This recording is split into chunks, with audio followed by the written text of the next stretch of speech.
I'd like to take some time to go through just a couple more force problems with you to see a few examples of the types of questions you might be asked. In this example, you have two boxes or blocks that are in contact with one another. One of them is the larger mass, we're going to call that M1, and the other one is a smaller mass, we're going to call that M2. They're going to sit next to each other, again in contact with each other, on a frictionless horizontal surface. And we know that a constant force is going to be applied to block M1. So outside we have this force, we're just going to call this F. And the question is, if this is a constant force that's applied to M1, what is the acceleration of the system? Now, when we answer this question, we must look at both M1 and M2 as a system, as in this is one object that we are analyzing and all the forces that might be acting on this one system. Now, obviously, we have this outside force F acting on the system as a whole. We also have the total weight of this system, which would be both M1 and M2 put together, multiplied by G. And the normal force should be exactly opposite that, same magnitude, but in an upward direction. Because the surface is frictionless, there aren't any other forces acting. Now, as we answer this question, we simply need to sum up all the forces acting on this system as a whole. And the sum of the forces in this case, we want to look at the sum of those forces in the x direction. In the y direction, we can see that each of these would just be equal and opposite, and there would be no acceleration in an upward or downward direction. The acceleration is going to happen in the x direction, so we're interested in analyzing that x direction. In the x direction, there is only one force. It is that force F acting on the system. And so F should be equal to the mass of the system, which is the mass of M1 and M2, multiplied by its acceleration. So if we're solving for A, the acceleration of this system would now be whatever that force is, we'll call that F, divided by M1 plus M2. With no numerical values given in this problem, this would be our solution to the very first part of the problem. Now, the second part of the problem asks you, what is the contact force between the blocks? If we're looking for forces that end up being in between the blocks here, we now have to change the way that we're drawing our free body diagram. The system is no longer going to be both blocks together, but if we want to get at that internal force, that force that's in between them, we're going to have to diagram these as two separate blocks. There's block M1 and the forces acting on it, and there's block M2 and the forces acting on it. So let's take a look at what forces would actually be acting. M1 is the one that actually has this force F acting on it and pushing on it. We can see that this force F is not pushing on block 2, but only because it's pushing on block 1, and that is now in contact with block 2, do you have block 2 even accelerating at all. Also on M1 would be its weight, so M1G, and the normal force supporting M1. When we look at any other forces acting on M1, there would also be this contact force between M1 and M2. Basically, M2 is going to be pushing back on block M1. Oftentimes in physics, you'll see these contact forces labeled with a P, and this would be the contact force of block 2 pushing back on block 1. So that might be how you would see this labeled in diagrams. So that's all the forces acting on M1. When we look at block M2, we of course have that block's weight, so M2G, the normal force acting on block M2. And again, the only reason M2 accelerates is because M1 is pushing on it. So there is a contact force, again we'll label it as a P, from block 1 pushing on block 2. Now, from what we now understand about Newton's third law, this force of block 2 pushing on 1 is going to have to be exactly equal and opposite to block 1 pushing on block 2. So 1 pushes on 2, 2 pushes back on 1. And that contact in between them is going to create these third law pairs that are going to exist. In fact, it is these pairs that we're being asked to find. What is this contact force in between those two blocks? Now, we could choose either one of these systems to analyze and set up a F equals ma equation for. I think it's easiest to choose this one here. just because there's less forces, which is going to make it a little bit easier to work with in solving that problem.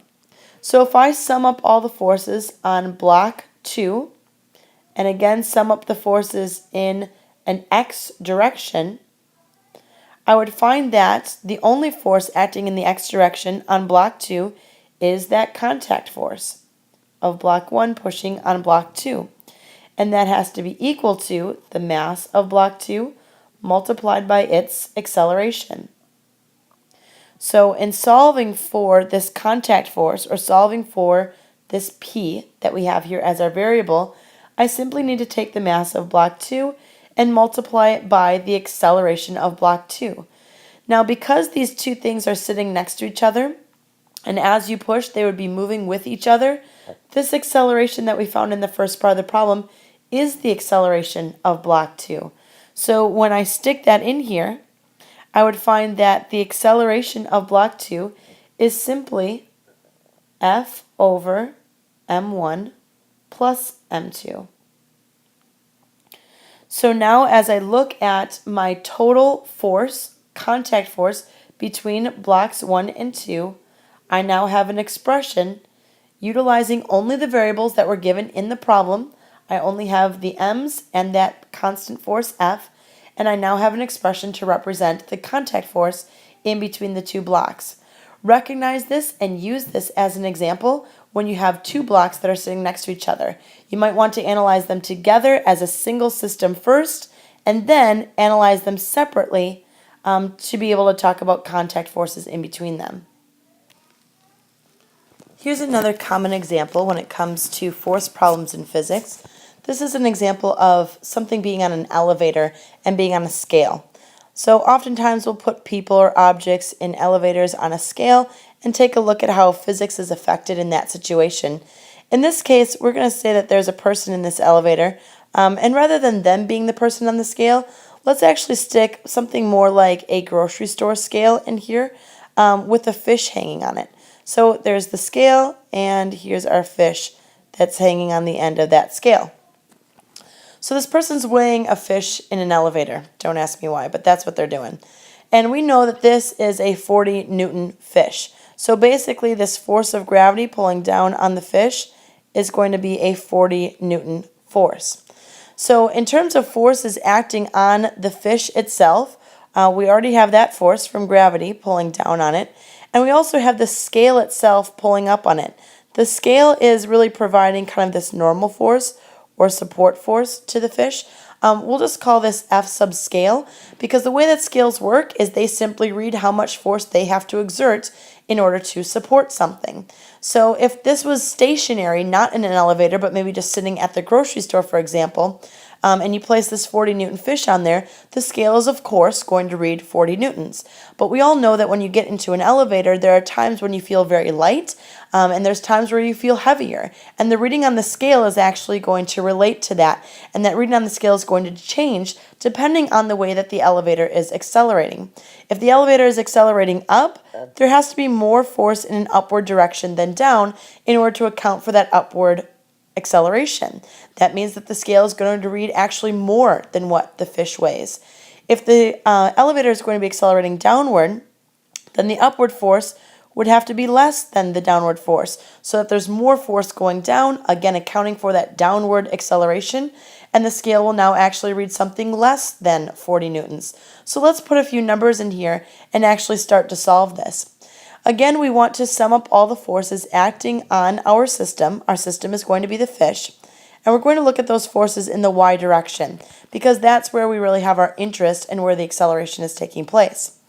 In this case, we can see that in the y direction, we have the force of the scale pulling up, and we have the force of gravity pulling down. So F sub scale minus F sub g should be equal to ma. Now, if you notice, when we come over here, we were never actually given the mass of the fish. We were given the weight of the fish in newtons. But remember, weight can be found by just multiplying mass times gravity. So this 40 newtons should be equal to whatever the mass of the fish is multiplied by 9.8. If you take a second and pull out your calculators, you can find the mass of this fish very easily. Dividing the 40 by 9.8, you get about 4.08 kilograms as the mass of this fish. You might want that number so that you can plug that into our equations of F equals ma. If the question is asking what the reading on the scale is going to be, then we are solving for F sub scale. That's our variable. We can now move the F sub g over to the other side, and remember, we already know that number. F sub g is the 40 Newton fish.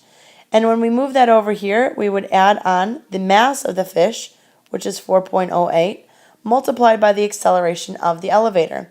In this case, it says that the elevator is going to be accelerating upward with an acceleration of 2 meters per second squared. So the acceleration of the fish is 2. When we plug all of these things in, again, take a second, pause the video, plug it into your calculator. When you plug all those things in, you find that the scale would actually end up reading 48.2 newtons of force. Again, when you're accelerating upward, the upward force has to be larger to account for that upward acceleration, and the scale is going to read more than 40 newtons. Now, just to throw this in there, what if, instead of having an upward acceleration of 2, what if it was a downward or negative acceleration of 2? How would that affect the problem? It's still set up the same way, where we would take the force of the scale pulling up, gravity pulling down, and we would set that equal to ma. But when we begin to plug in our values and solve for the force of the scale, moving F sub g over to the other side, the only difference here, let me erase that extra line there. The only difference here is that when we plug in our acceleration, the acceleration is going to be a negative 2. So the exact same setup, but now acceleration goes in as a negative 2 instead of a positive 2. And you can see that when you plug this into your calculators, it does affect your value. You would now be subtracting from the 40 instead of adding to it, and you end up getting about 31.8 newtons. So again, if you're moving or accelerating rather in a downward direction, acceleration in a downward direction means your downward force has to be more than your upward force. And that upward force being less means the scale is actually reading less in this situation. Again, we'll try some more problems when we come back to class and show you a few more examples of force problems, but here's a couple just to get you started.